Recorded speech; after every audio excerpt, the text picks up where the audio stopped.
This is another multi-purpose scene. First, Alex is visibly shaken, which once again humanizes her. But she also states the player's goal for the second half of the game: climb to the surface and get to the train station. Before we armed players with traditional weapons, we wanted to give them a chance to appreciate Alex's combat abilities. Toward that goal, we created a very specific combat style for the early parts of the journey outside the Citadel. Dark, tense, surrounded by zombies, and either weaponless or starved for ammo, so that players needed to rely on the gravity gun, and more importantly, Alex. This is where players finally get a weapon. Since the door only opens when the padlock is shot, players can't proceed without finding the pistol. It's effectively a weapon gate. Once players are through the door, we can be sure they've got a pistol. Originally, the player couldn't operate the power boxes, and would have to wait for Alex to do it. We thought it'd be entertaining to watch Alex do some cool thing while you protected her. Unfortunately, that didn't work out. Playtesters were more annoyed than entertained. The other problem was that having Alex committed to a particular activity while action was still going on in the world tended to quickly expose her most robotic tendencies. She'd either ignore what was going on, or completely stop whatever activity the player was waiting for her to finish. Either way, it was unconvincing and frustrating. What we learned here was that whenever Alex commits to some action in a dynamic environment, she needs to finish it quickly and move on. The darkness in this area has a few real gameplay benefits. It slows the player down, which most of the time keeps Alex at your side. The claustrophobia, the close-in combat, and Alex's constant presence and reliance on your flashlight help enhance the tension and your sense of camaraderie. In the dark, the limited flashlight battery adds an extra layer of resource management to the tactics of combat. Initially, the player wasn't going to have a weapon here.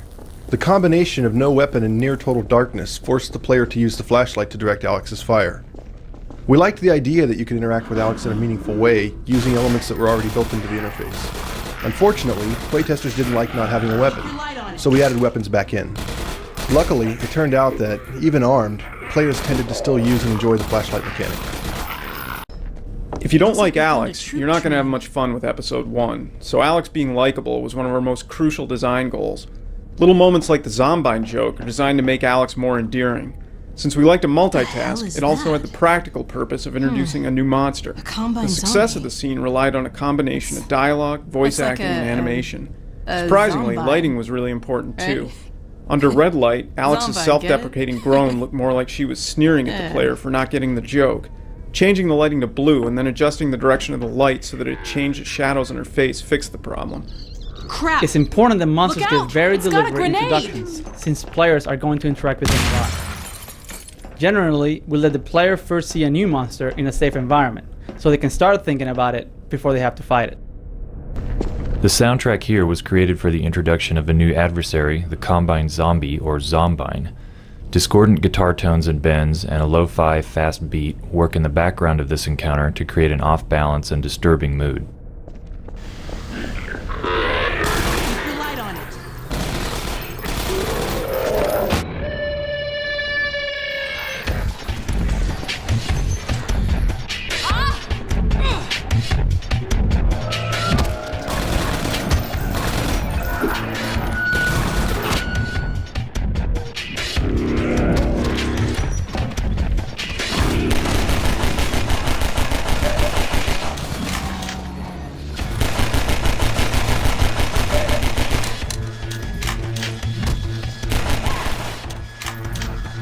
We always try to exploit a feature as much as possible throughout a game.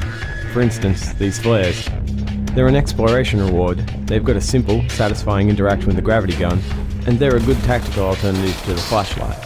Finally, they're a weapon that will ignite zombies, which in turn become a new light source. For Episode 1, we implemented a scripting component called the Response Rules System for dynamically managing NPC speech.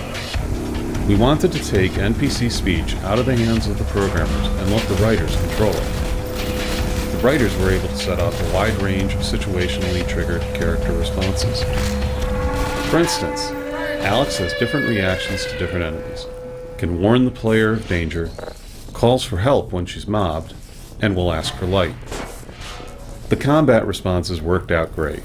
But it's especially satisfying when Alex's comments on some situation mirror your own thoughts. The writers really went crazy with this, so be on the lookout for lots of little Easter egg responses to unusual situations.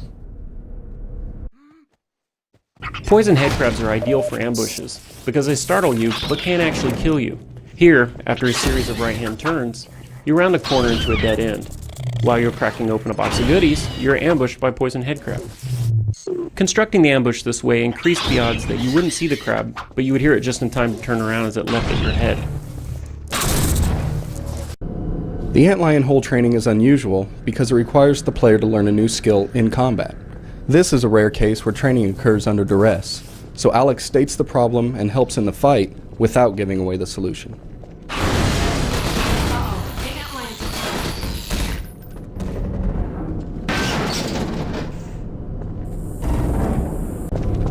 You fight alongside Alex for much of episode 1, so her combat really needed to look varied and exciting.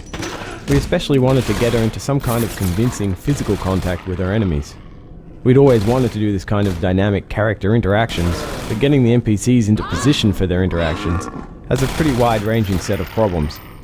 So we ended up taking an opportunistic approach for episode 1, where instead of figuring out how to maneuver characters into proximity, the system monitors their positions and fires the appropriate animations whenever it notices that they're correctly aligned.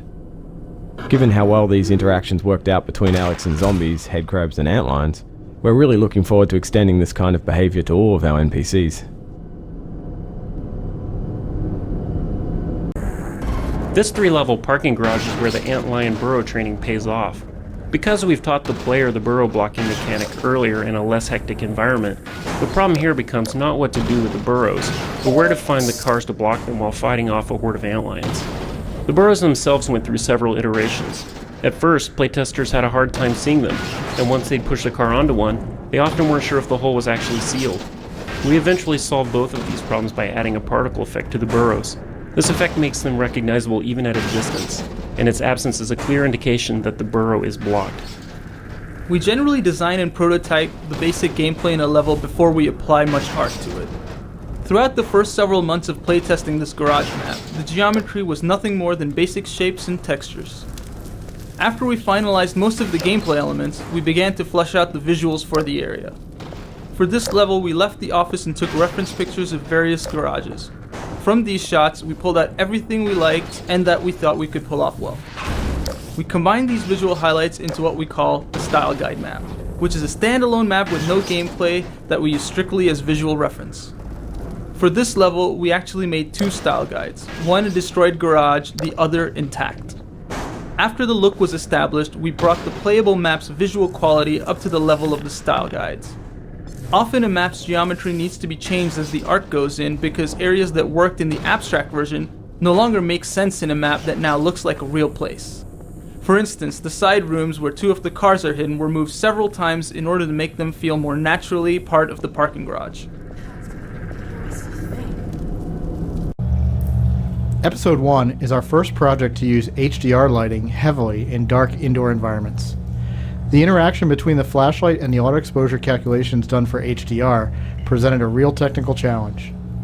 In dark areas where the flashlight was the only source of illumination, we found that we'd often end up with grossly overexposed views. We ended up compensating for this by using a different set of exposure parameters when the flashlight was turned on.